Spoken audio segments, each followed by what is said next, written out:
और चंडीगढ़ में आज हाई पावर परचेज कमेटी की भी बैठक होने जा रही है। थोड़ी देर में हरियाणा निवास में बैठक होगी। सीएम मनोहर लाल बैठक की अध्यक्षता करेंगे। सदस्य के तौर पर कैबिनेट मंत्री मूलचंद शर्मा और अनूप धानक भी मौजूद रहेंगे। विभागों में सरकारी खरीद को लेकर भी बैठक में फाइनल मुहर लगाई जाएगी। ये बड़ी खबर आपको हम बता रहे हैं। सदस्य के तौर पर कैबिनेट के मंत्री भी मौजूद रहेंगे इस बैठक में। तो चंडीगढ़ में आज हाई पावर परचेज कमेटी की बैठक रहने वाली है। थोड़ी देर में हरियाणा निवास में ये बैठक होगी।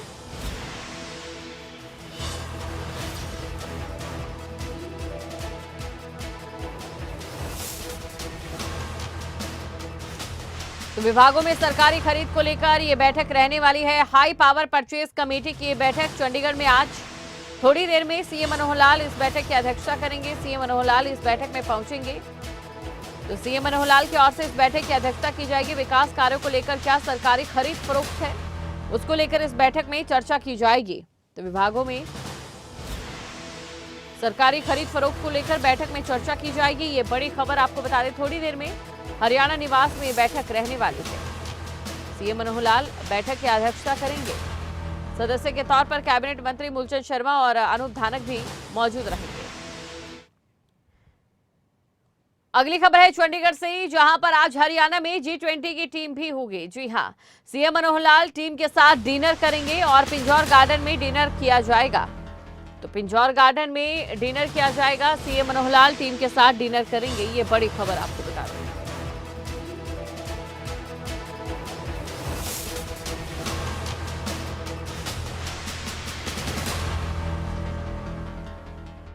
आज हरियाणा में G20 की टीम, और ऐसे में सीएम मनोहर लाल के साथ G20 की टीम डिनर करने जा रही है। पिंजौर गार्डन में डिनर करेंगे सीएम मनोहर लाल G20 की टीम के साथ।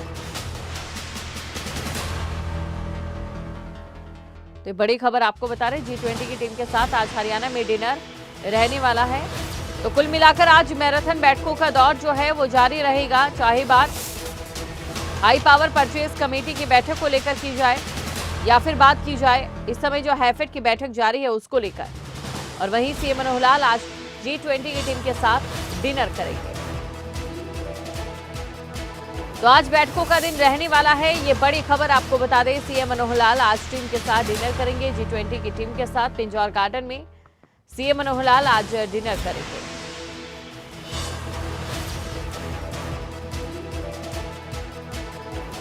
और इसी खबर पर अधिक जानकारी के साथ संवाददाता जितेंद्र चौधरी हमारे साथ लाइव जुड़ चुके हैं। जितेंद्र, तो देखिए, सबसे पहले आज जिस तरीके से मैराथन बैठकें जो है सीएम की वो रहने वाली है, हाई पावर परचेज कमेटी को लेकर मैं जिक्र करना चाहूंगी। सरकारी खरीद फरोख्त की अगर बात करें, कौन कौन से बिंदु इसमें शामिल रहेंगे?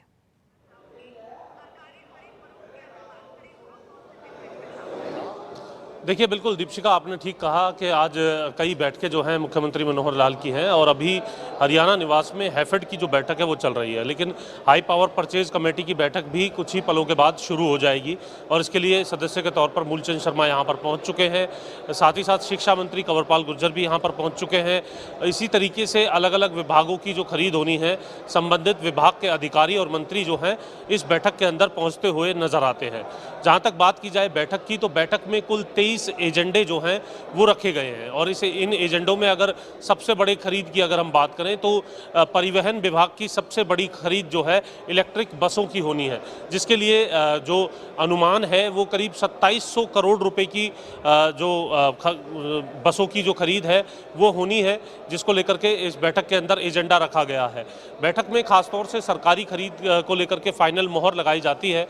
अलग अलग कंपनी से अलग अलग जो लोग हैं वो यहाँ पर पहुँचते हैं और अपनी तरफ से रेट और कोटेशन को लेकर के इस बैठक के अंदर चर्चा की जाती है। तो ये जो खरीद जो बताई जा रही है 2700 करोड़ की, इसे और कम कौन सी कंपनी दे सकती है इससे कम रेट के अंदर, इस तरीके का मोल भाव जो है इस प्रकार की बैठक के अंदर होता है और इसी को लेकर के ये बैठक मुख्यमंत्री मनोहर लाल की अध्यक्षता में की जाती है ताकि पारदर्शिता जो है वो रहे, किसी तरीके की कमीशन को लेकर के या फिर अधिक रेट पर कोई खरीद जो है वो ना हो।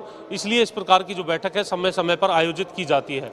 न सिर्फ परिवहन विभाग बल्कि तमाम विभागों के अंदर ज़रूरत के हिसाब से जो भी खरीद होनी होती है उस खरीद को लेकर के यह बैठक की जाती है। और आज जो सबसे बड़ी खरीद इन 23 एजेंडों में बताई जा रही है वो 550 बस इलेक्ट्रिक बसें जो हैं वो बताई जा रही है, और उस पर किस तरीके से मोहर लगती है, कितना पैसा सरकार इस प्रकार की बैठक के मार्फत बचा पाती है, ये साफ तौर पर पता लग पाएगा। जी बिल्कुल जितेंद्र, और इसी के साथ देखिए हैफेड की बैठक भी जारी है, तो हैफेड की बैठक को लेकर भी आपसे हम जानना चाहेंगे। काफी महत्वपूर्ण ये बैठक रहेगी, खास तौर से बात अगर किसानों को लेकर की जाए तो क्या कुछ खास हैफेड की बैठक में रह सकता है?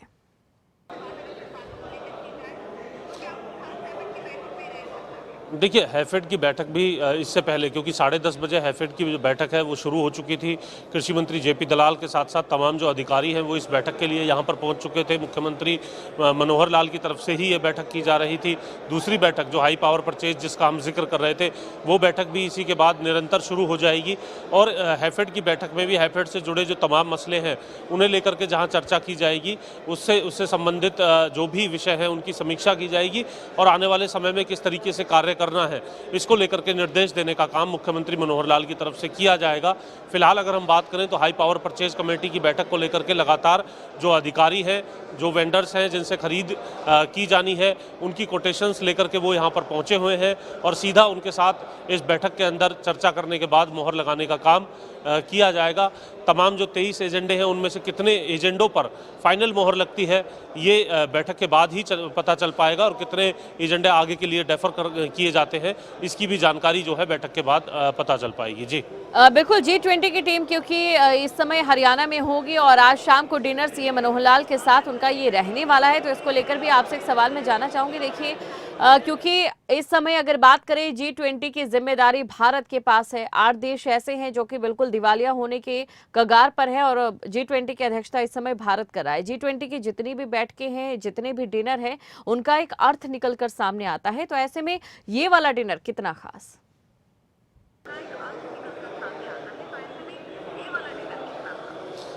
देखिए, ये डिनर भी अगर हम बात करें खासतौर से किसानों को लेकर के, और जो विविधीकरण पर जो किसान हरियाणा के हैं और लगातार उनकी तरफ से कार्य करके एक बेहतर उत्पाद और बेहतर मुनाफा कमाया जा रहा है, उनका नमूना जो है वो कहीं ना कहीं जो G20 के जो तमाम मेहमान यहाँ पर आए हुए हैं उनके समक्ष रखा जाएगा। एग्रीकल्चर की ये टीम है और उनके साथ मुख्यमंत्री मनोहर लाल का जहाँ डिनर किया जाएगा, तो वहीं मशरूम को लेकर के, हल्दी को लेकर के, सब्जियों को लेकर के जो किसान बेहतर तरीके से कार्य कर रहे हैं, और दूसरी तरफ अगर हम बात करें पेस्टिसाइड से अलग जो खेती की जा रही है उनका जो उदाहरण है वो कहीं ना कहीं उनके समक्ष पेश किया जाएगा कि हरियाणा में किस तरीके से जो किसान है वो प्रोग्रेसिव फार्मिंग की तरफ बढ़ रहे हैं।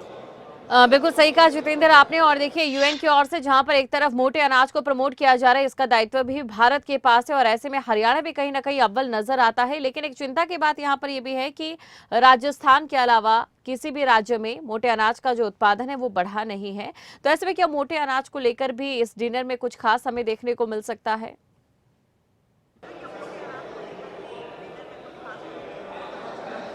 देखिए, जहाँ तक बात की जाए डिनर, जब इस प्रकार के सियासी तौर पर जब डिनर किया जाता है तो उसमें तमाम जो विषय हैं उनको लेकर के अनौपचारिक तौर पर जो चर्चा है वो की जाती है। अगर हम बात करें इस डिनर को लेकर के तो पिंजौर के अंदर, पिंजौर गार्डन के अंदर इस पूरे आयोजन को किया गया है, और करीब 7:30 बजे मुख्यमंत्री मनोहर लाल इस डिनर के लिए पहुँचेंगे। तो सीधे तौर पर तमाम जो विषय हैं उन विषयों को लेकर के चर्चा जो है वो ज़रूर होते हुए नजर आएगी। और दूसरी तरफ कृषि क्षेत्र को लेकर के, एग्रीकल्चर क्षेत्र को लेकर के अगर हम बात करें, खासतौर से इसमें फोकस रहेगा कि किस तरीके से जो हरियाणा है उसके अंदर कार्य किया जा रहा है, और इन तमाम विषयों को लेकर के अनौपचारिक चर्चा, और इसके अलावा भी जो दूसरे विषय होते हैं उनको लेकर के भी अनौपचारिक चर्चा होते हुए होना जो है वो लाजमी नजर आएगा। बिल्कुल, कृषि को लेकर चर्चा होना लाजमी है। बदलते मौसम के साथ जिस तरीके से कृषि के पैटर्न और तकनीक पर यहाँ पर बदलाव करने की जरूरत महसूस हो रही है वो भी देखने वाली बात होगी। बहुत बहुत शुक्रिया जितेंद्र, तमाम जानकारी को दर्शकों तक पहुंचाने के लिए।